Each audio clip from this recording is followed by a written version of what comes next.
The author Laura Vanderkam says, leisure time is too precious to be totally leisurely about leisure. Hey everyone, welcome to Kat's Novel Adventures. In today's video, I will share how I did with rule number 9, Effortful Before Effortless in the Tranquility by Tuesday Challenge.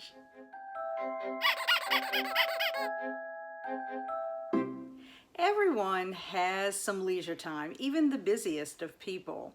The purpose of this rule is not to fall down the rabbit hole of social media and screen time as your source of leisure time. Instead, Laura created rule number 9, which is to be effortful before effortless. Basically meaning have a little effortful fun before having some effortless fun, which social media and screen time fall under that category of effortless fun. Since we already know what effortless fun is, what is effortful fun? Well, that could include reading, creative hobbies, gardening, music, connecting with friends. There's all kinds of possibilities that you could classify as effortful fun. One of the points that Laura makes is that you can actually participate in both. You can have your effortful fun and then follow it up with a little effortless fun. Laura sent planning questions on Friday, March 17th, and here are my responses to those questions. Planning question number 1. What are your favorite sorts of effortful fun? That is, fun that requires some planning, coordination, or mindfulness. My effortful fun includes reading, scrapbooking, putting together a puzzle, hanging out with friends for drink night, or with family to play some board games. I also include creating content for my YouTube channel as well as my blog as effortful fun. Question 2. What leisure activities do you typically do at night in the hours before bed or during downtime on weekends? I generally read or watch television, although I've been reading more than watching television. I also like to watch YouTube videos, and I also like to edit my YouTube videos. Question number 3. How much time in minutes do you estimate you spend on social media on a typical weekday? What about on weekends? When do these minutes happen? I probably, if I had to guess, spend about 150 minutes about during the week on social media. I like to post certain things on a Monday or a Wednesday, and I also like to post reviews of my books on Instagram. On the weekend, I probably spend maybe 60 minutes at the most. I don't post as much on the weekends or look on social media on the weekends because I'm usually doing other activities. As far as when I'm doing this, I would say in the mornings are a good time. Sometimes I might pop on at lunchtime, and then generally when it comes to doing my book reviews, I do that usually in the evening. Question 4. How much time in minutes do you estimate you spend on TV or other video entertainment on a typical weekday? How about on weekends? Well, as far as watching YouTube videos, I can watch maybe about 30 to 60 minutes per day. It just depends on what I have going on the particular day. And I like to watch those videos generally when I'm eating lunch, perhaps even breakfast. I just get a lot of joy from them. I can't help it. I like being a part of the booktube community, and I like to see what other booktubers are doing. I've made some great friends, and so I feel like I need to show my support in that area. As far as television watching, it depends on what we have going on, but generally I watch television with my husband, and it's on the weekends. And I would say TV maybe 2 to 4 hours, which is about 120 to 240 minutes. It depends on what we're doing. Recently we started watching Wednesday, and we didn't just stop with one episode. We really got into the show, so we'd watch multiple episodes, but it might be just like on a Friday or a Saturday night. Questions 5 through 7 are, Today, choose one form of effortful fun to do before screen time. What will this be? What challenges might you encounter in doing effortful fun before effortless fun? And what needs to happen to ensure you spend time on this effortful fun activity first? Well, on Friday, March 17th, I put reading as my effortful fun. As far as challenges, there will be no challenges because reading is my favorite form of effortful fun. And how do I ensure that this effortful fun will take place? It's obvious. Have that book handy and block the time to read it. It's reflection time. It is time for me to share how I did with Effortful Before Effortless. Here are the reflection questions and my responses. Reflection question number 1. Think back over the past week. What sorts of effortful fun did you make time for? I would say reading is the number 1. I also created content for both my blog and my YouTube channel. I would consider having dinner at my mother-in-law's on Friday is effortful fun because we get to have some family time and a terrific meal that she prepares for us. We actually have this on the calendar to do every Friday evening unless something else comes up. I would also say book club time could be considered effortful fun. Question number 2. When did you choose to make time for this effortful fun? As far as reading, I tend to do it in the morning as well as in the evening. I try to do it right before bed. I also happen to squeeze it in Wednesday in the afternoon. I went outside and read for about 20 minutes, so I got my outside 23 and 23 as well as getting my reading in at the same time. And mother-in-law on Friday evenings, as I mentioned before. And book club, that's evening time as well. Question number 3. What effects did you see in your life from making time for effortful fun? It's positive effects, 100%. I'm happier because I feel like my leisure time is being spent doing something much more worthwhile. I also got more reading time in, and then I get to spend time with people I really care about.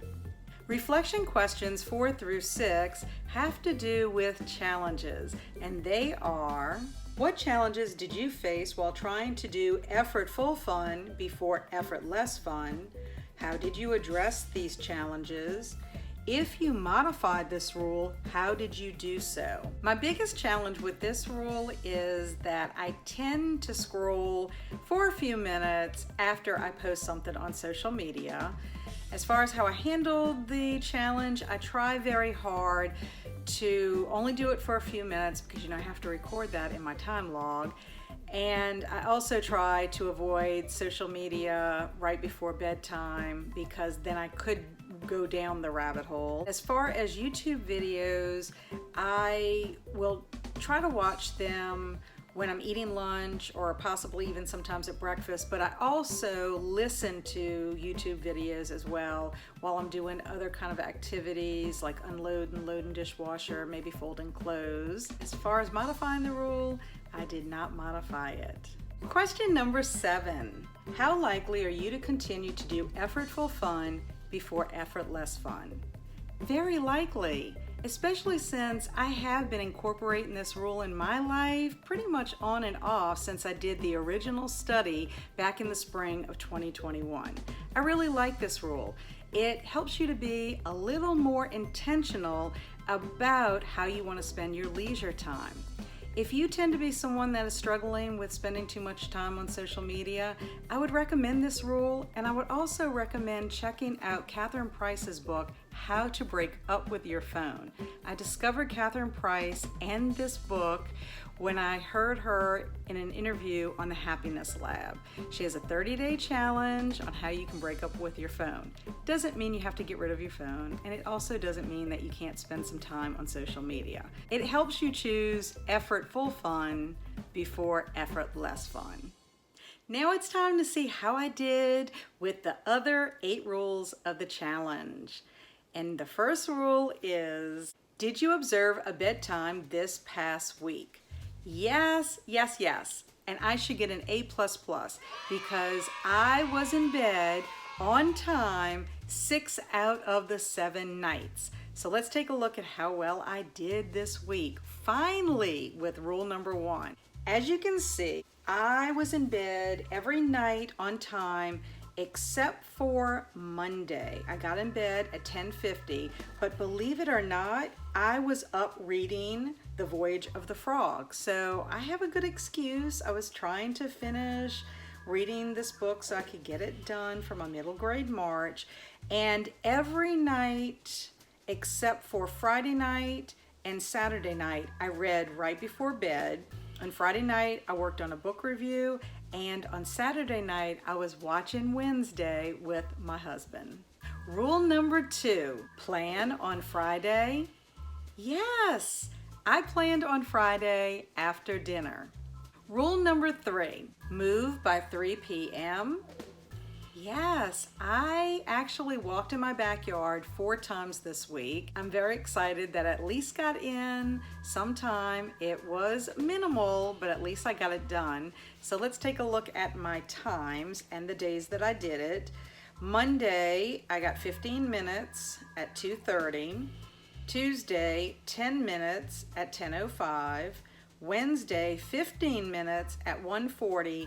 And then on Thursday for 10 minutes at 12:28. I really do see the benefit of this rule, especially if you are tending to do activities where you're sitting for a long period of time. It really does give you a nice little break to get up, move around as a way to transition from one activity to the other. It's a nice little brain break, especially if you can get outside and get some fresh air. Rule number 4, do your chosen activity 3 times per week. Sort of. I read my Choose Joy devotion book all 7 mornings. Super excited about that. As far as my outside 23 and 23, I only have 2 days recorded in my time log that I fulfilled at least the 23 minutes. And that was on Tuesday. I walked for 10 minutes, and then afterwards I played with the dogs for 15 minutes. And then on Wednesday, earlier in the day, I had walked around my backyard for 15 minutes. And then about 4:40, I went outside and I read about 20 minutes from the Midnight Library.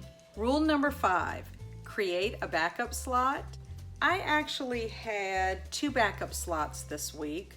One was for Saturday morning for planning in case I didn't get to it on Friday. And guess what? Since I got it done on Friday, I could use my backup slot for chores in the morning. And then I had Monday evening, which I ended up using to help my friend's daughter Claire with a school assignment. We were supposed to meet on Sunday, but she had to reschedule, and so I had that backup slot on Monday in order for us to meet. Rule number 6, have 1 big adventure and 1 little adventure. I had 2 big adventures this week. The first one was on Saturday. I went to see Romeo and Juliet at the Columbia Theater in Hammond with my husband, my son Andrew, and his girlfriend Megan, as well as our friend Helen. This was the first time we were meeting Andrew's girlfriend, Megan, and she is absolutely precious. Afterwards, we went to go eat dinner at La Carreta. It was a very, very enjoyable time. I really enjoyed the play. It was wonderful. My second big adventure was on Tuesday evening with Andrew. He got accepted into the International Honor Society for Foreign Languages and Literature. He takes French. He'll have a minor in French when he graduates. He actually even studied abroad in France this past summer. They had a ceremony and then a wonderful dinner at Mishabel's. We just had a really good time together. I was so excited for him and excited for myself that I got to share the moment with him. As for my little adventures, I went to the Friends of the Library store with my friend Shanna on Saturday morning. It was her first visit, and it was a quick visit. We plan on trying to go again another time later in the year. I had to get back for Romeo and Juliet, and she had to get to rehearsal for her play Oz. And on Wednesday evening, I attended another live stream for Middle Grade March over on Krista's channel of Books and Jams. Rule number 7, take one night for you. Of course, I took 2 nights this particular week. On Sunday, my sister and I discussed chapter 8 of the book that we are buddy reading. And then on Thursday evening, I attended my improv class. Rule number 8, batch the little things. Yes, and I was way more effective this week than I was last week. I actually planned some little tasks that I needed to get done, so I kept a little list of them, and this is what I did with my time. I actually batched on Wednesday from 10:15 to 12:10. I used it for financial tasks. I placed an online coffee order with Big Cat Coffee. I also did some digital decluttering, and I created an email for my mother-in-law in order for me to be able to create an account with her MyChart at the hospital that she goes to. It's time to check in with Liz. This is how she started her email to me. I can't believe we've graduated. Woohoo! But more than that, how easy this whole process turned out to be. Thank you for doing it with me, since it definitely helped me to stay on track. There feels like there is so much more to practice, which I suppose is ultimately the point. I do agree, having someone to do a challenge with always makes the challenge more fun. As for rule number 9, she says, I agree that this is a rule that likely sneaks into the routines of anyone who is interested in this sort of time management. For a long time, I would do almost the opposite, thinking that if we aren't really promised time, best to have my fun first. And I think shades of that still exist in my habits, but I really have learned over the years that getting effortful tasks completed first really allows me to be present in the effortless moments that follow. It's almost like doing the former frees up brain space, since I'm no longer thinking of those tasks I dislike. And then she says, I so agree about participating in the book community, resulting in less mindless scrolling screen time. Even with my participation on Instagram this month, which already has resulted in a ton more social media time for me, I don't feel like it is mindless, since I'm intentionally trying to support my favorite creators. And I couldn't agree more with that. She also congratulates me for doing so well with Rule 1. She says, congrats on slaying Rule 1. That's so awesome. And your big and little adventures sound so awesome. What I think has been cool about that rule, and that I'm seeing reflected in both of our answers, is the emphasis on nourishing the relationships important to us. It may sound super cheesy, but this rule has 100% helped me to reflect on which people and activities are most important to me on a very basic level. It's good to be reminded sometimes. And finally, she said she managed to tick off all the rules, and I have to say it wasn't hard. Will they all be sustainable? No. But then I don't think they're supposed to be. Like you said, we figured out what works for us and leave the rest. And I could not agree more. Some of these rules are favorites, some of them are challenging, and some of them I feel like I could leave them and not even really bat an eyelash. Or the ones that I kind of feel about, possibly I can implement them as I feel there is a need. But I'm so excited that both of us did the challenge, and I'm really glad that Liz had a great time and she did so well with all of the rules. Thanks everyone for stopping by. I really do appreciate you for sticking with me through this entire Tranquility by Tuesday challenge. Rule number 9 completes the challenge. However, at some point I would like to have a wrap-up video of some kind where I at least share my overall thoughts about the book as well as the challenge. But in the meantime, stay amazing and be adventurous.